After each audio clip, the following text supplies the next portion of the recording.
There's a bit of delay going on just on the original sample, but that's it. This sound is actually exporting this sound here, and then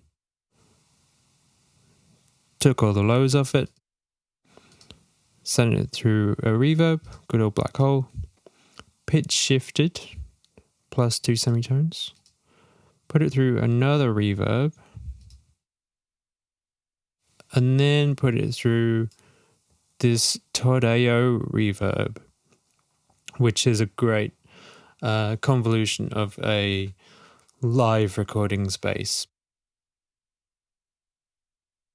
So I included the long reverbs in combination with this, which is a shorter reverb, which gives it more body.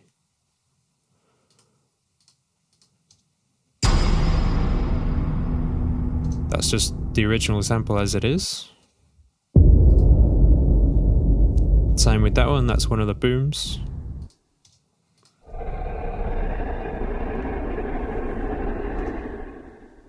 That's a growl, that's from the tails. And that's pitch shifted, so the original.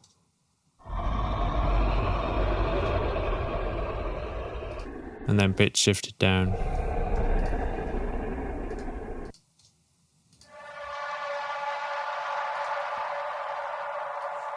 And then this one, we put a high pass on that one. So originally it was... And with the high pass...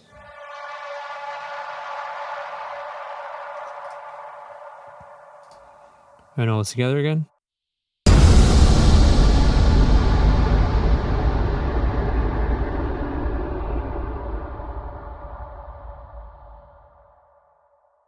So often I'm, when you're layering up sounds like this, you'll need to put a high pass on some of them so that they're not clashing. Because if you put too many of these sort of sounds together, the low end and the mids are going to end up clashing. You more often than not going to be doing some scooping out of the mids or some just complete chopping off of the low end.